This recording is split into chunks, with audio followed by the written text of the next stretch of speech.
பொரிமா உருண்டை அப்படின்றத பண்ண போகிறோம். அதுக்கு வெல்லம் எடுத்துருக்கோம். அந்த வெல்லத்தை பாகு காசத்துக்காக அடுப்பில் வச்சுருக்கோம். வெல்லத்தை பாகு காசணும். பாகு காசத்துக்காக அதில் ஒரு 3/4 டம்ளர் தண்ணி ஊற்றியிருக்கோம். இப்போ அந்த வெல்லம் தானாக கரையும். அப்போ நம்ம என்ன பண்ணுறோம், அரிசி எந்த அரிசி வேணாலும் போடலாம். பச்சரிசி, புழுங்கல் அரிசி, எது வேணாலும் போடலாம்.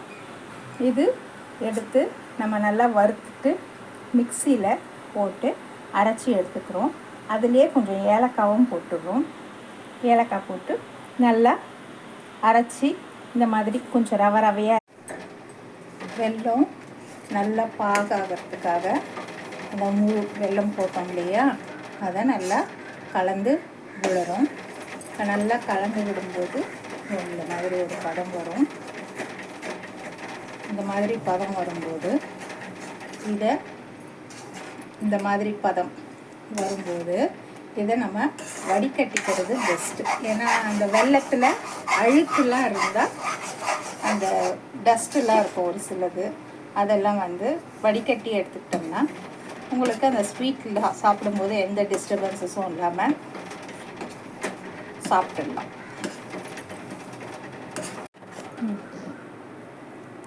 இப்போ கிளறிட்டு தான் இருக்கும். அடுப்பு ரொம்ப சிம்மில் இல்லாமல் ரொம்ப தீயும் இல்லாமல் பார்த்து வைக்கணும். இப்போ பாருங்கள், இந்த கம்பி பதம்ன்றது இதுதான். இந்த கரண்டியிலேருந்து இப்படி வருது பார்த்திங்களா, இதுதான் கம்பி பதம். ஒரு கம்பி பதம்னு சொல்லுவாங்க. இதை அப்படியே மிஸ் பண்ணாமல் என்ன பண்ணணும், நம்ம அந்த சமயத்திலேயே கைவிடாமல் கிளறிட்டே இருக்கணும்.